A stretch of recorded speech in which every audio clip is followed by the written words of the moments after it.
E aí, pessoal, tudo bem? Como estão? Ah, continuando então, mais um capítulo do nosso lar. Eu comecei o capítulo anterior falando sobre. Eu não lembro como que eu cheguei naquilo, mas eu falei em quantas vezes, para quantas línguas já não foi traduzido, né? Então, que eu estava falando que como é um bem para a humanidade isso, né? Trazer essas obras, né? Para toda a humanidade. Aí eu falei só do Brasil e tal. Mas fazendo uma pesquisa rápida no Google, foi traduzido para pelo menos outras 11 línguas e chegou em 42 países. Então, línguas como, tipo, as básicas, inglês, espanhol, italiano, russo, tcheco, alemão, isso que eu tô lembrando mais ou menos. Braille, eu achei interessante que eles colocaram Braille, foi traduzido para o Braille, é uma língua, né? Então, e pelo menos 42 países. E, cara, e agora que, né, óbvio, faz sentido, eu conheço uma história também de uma outra obra do Chico, que é do Emmanuel, né? Que é o Paulo Estevão. Cara, essa história é muito legal de que. Eu acho que eu já devo ter falado também em algum vídeo, talvez mais atrás, mais uns 10, 15 vídeos atrás. Uma história de que um padre, um bispo, arcebispo do Vaticano, estava no mesmo avião que o Chico, talvez vindo pro Brasil, ou eles indo pra Itália, pra Roma, não sei, né, pro Vaticano. Não sei qual que era a viagem, mas só que eles estavam no mesmo avião. E o, e esse bispo, vamos dizer, ele tava ele inclusive tava com o Paulo Estevão na mão, traduzido lá para não sei que língua, não sei se talvez pro italiano, né, sei lá, pro latim, inclusive tem latim também na pesquisa do Google. E ele vai lá, pede um autógrafo pro Chico e ele fala pro Chico que, cara, todo mundo tá lendo isso aqui lá no Vaticano, cara. Tá lendo Paulo Estevão no Vaticano e como é interessante. E, cara, eu li esse livro também. O Paulo Estevão é uma obra assim.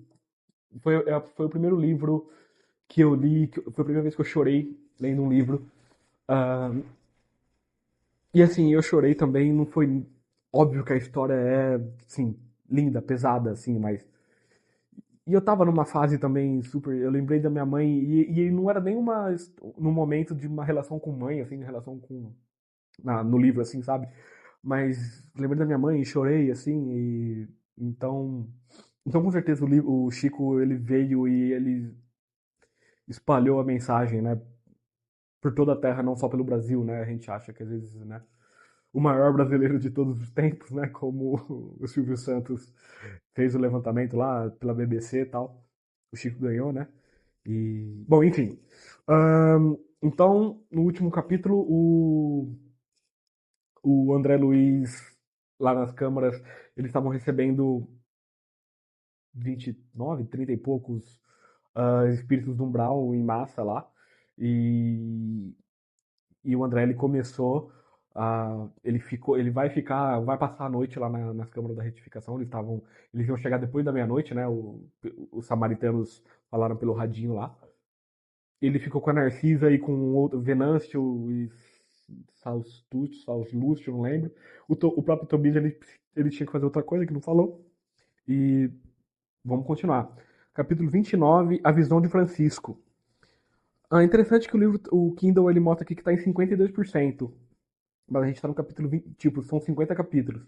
Então talvez esses últimos capítulos eles comecem a ficar mais longos. Talvez um pouco, né? Porque até agora os capítulos eles são bem curtos, né? Eu lembro que, tipo, eu li no físico também, são 4, 5 páginas. Às vezes até umas 3, 4 páginas. E eu não lembrava, talvez os últimos eles fiquem mais longos. Mas vamos. Força, força, família, vamos lá. A visão de Francisco, capítulo 29.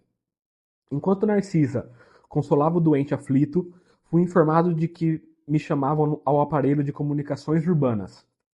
Era a senhora Laura que pedia notícias. De fato, esquecera-me de avisá-la sobre as deliberações de serviço noturno. Pedi desculpas à minha benfeitora e forneci rápido relatório verbal da nova situação.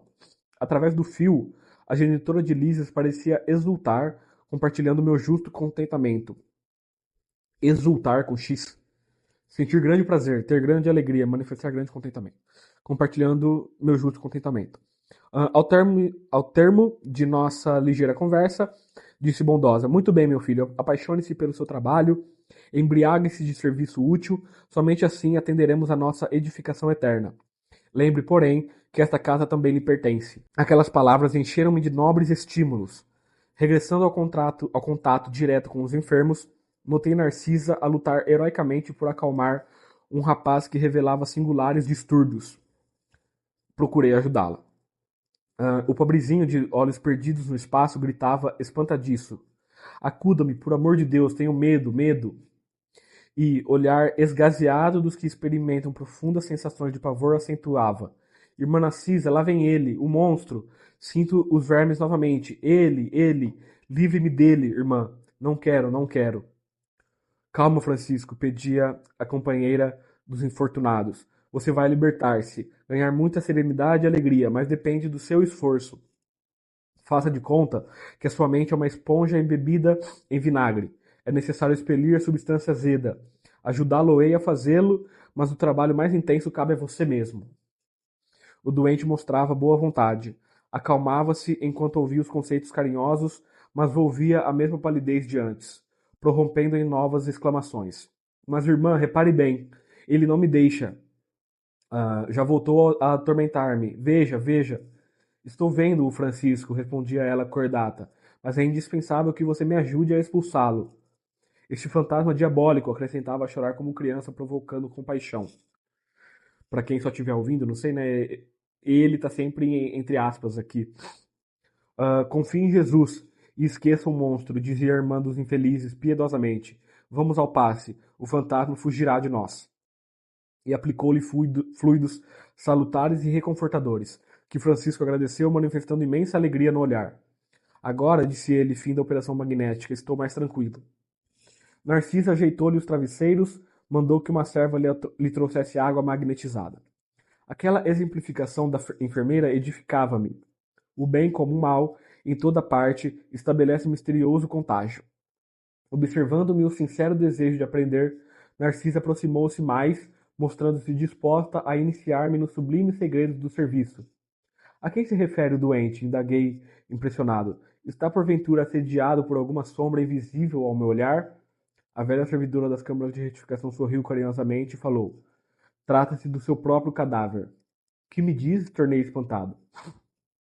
O pobrezinho era excessivamente apegado ao corpo físico e veio para a esfera espiritual após um desastre, oriundo de pura imprudência. Esteve durante muitos dias ao lado dos despojos, em pleno sepulcro, sem se conformar com a situação diversa. Queria firmemente levantar o corpo hirto, tal o império da ilusão em que vivera, e nesse triste esforço gastou muito tempo. Amedrontava-se com a ideia de enfrentar o desconhecido e não conseguia acumular nem mesmo alguns átomos de desapego às sensações físicas. Não valeram socorros das esferas mais altas porque fechava a zona mental a todo pensamento relativo à vida eterna. Por fim, os vermes fizeram-lhe experimentar tamanhos padecimentos que o pobre se afastou do túmulo, tomado de horror. Começou então a peregrinar nas zonas inferiores do umbral. No entanto, os que lhe foram pais na terra possuem aqui grandes créditos espirituais e rogaram sua internação na colônia. Trouxeram-no os samaritanos, quase à força. Seu estado, contudo, é ainda tão grave que não poderá ausentar-se tão cedo das câmaras de retificação. Um amigo que lhe foi genitor na carne está presentemente em arriscada missão distante de nosso lar. E vem visitar o doente? E já veio 2 vezes e experimentei grande comoção observando-lhe o sofrimento discreto. Tamanha é a perturbação do rapaz, que não reconheceu o pai generoso e dedicado. Gritava aflito, mostrando a demência dolorosa. O genitor, que veio vê-lo em companhia do ministro Pádua, do Ministério da Comunicação, pareceu muito superior à condição humana, enquanto se encontrava com um nobre amigo que obtivera hospitalidade para o filho infeliz. Demorava-se bastante, contemplando a situação espiritual dos recém-chegados, dos círculos carnais. Mas, quando o ministro Pádua se retirou, compelido por circunstâncias de serviço, o pai do rapaz me pediu lhe perdoasse o gesto humano e ajoelhou-se diante do enfermo. Tomou-lhe as mãos ansioso, como se estivesse a transmitir vigorosos fluidos vitais, e beijou-lhe a face, chorando copiosamente. Não pude conter as lágrimas e retirei-me, deixando-os a sós. Não sei o que se passou em seguida, entre ambos, mas notei que Francisco, desde esse dia, melhorou bastante. A demência total reduziu-se a crises que são agora cada vez mais espaçadas. Como são as coisas, né? Nada é simples assim. Você vai morrer e vai vir e vai para um umbral e vai vir para cá, sabe? Cada história, cada um tem uma história, cada caso é um caso.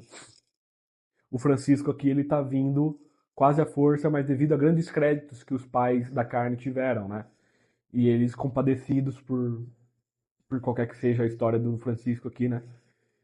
Gastaram os créditos, os bônus horas e provavelmente os bônus horas e, e fizeram ele vir pra cá, né? Enfim, como tudo isso comove, exclamei sob forte impressão. Entretanto, como pode a imagem do cadáver persegui-lo? A visão de Francisco, esclareceu a velhinha atenciosa, é o pesadelo de muitos espíritos da morte carnal. Apegam-se demasiadamente ao corpo, não enxergam outra coisa, nem vivem senão dele e para ele, votando-lhe verdadeiro culto. E vindo o sopro renovador, não o abandonam. Repelem quaisquer ideias de espiritualidade e lutam desesperadamente pelo conservar. Surgem, no entanto, os vermes vorazes e os expulsam. A essa altura, horrorizam-se do corpo e adotam nova atitude extremista. A visão do cadáver, porém, como forte criação mental deles mesmos, atormentam-os no imo da alma. Sobrevêm perturbações e crises, mais ou menos longas, e muitos sofrem até a eliminação integral do seu fantasma. Notando minha comoção, Narcisa acrescentou: Graças ao Pai venho aproveitando bastante, nesses últimos anos de serviço. Ah, como é profundo o sono espiritual da maioria de nossos irmãos na carne. Isto, porém, deve preocupar-nos, mas não deve ferir-nos. A crisálida cola-se à matéria inerte, mas a borboleta alçará o vôo. A semente é quase imperceptível e, no entanto, o carvalho será um gigante. A flor morta volve à terra, mas o perfume vive no céu. Todo embrião de vida parece dormir, não devemos esquecer. Todo embrião de vida parece dormir, não devemos esquecer essas lições. E Narcisa calou-se sem que me atrevesse a interromper-lhe o silêncio. Caramba, essa última fala aqui foi interessantíssima, né? Acabou o capítulo. É, que doideira, como pode, assim, né? Às vezes umas ideias tão sublimes, assim, né? E Jesus já falava, né? Tem uma passagem de Jesus em alguns dos evangelhos. Eu lembro que o capitulinho, assim, da Bíblia tá... Jesus encontra os gregos, alguma coisa assim. E Jesus fala, né? A semente, quando plantada na terra, se ela se ela não se deixa levar, se ela quer ficar presa em si mesma, se ela não, sabe, se ela não se solta, ela vai apodrecer e morrer e nada vai acontecer. Mas quando ela se solta, se deixa morrer, se deixa ser consumida pela terra, ela vira um grande carvalho, uma grande, né, eu não lembro qual que era. Eu acho que inclusive ele fala uma semente de mostarda, alguma coisa assim, mas ela vira o que vira, né?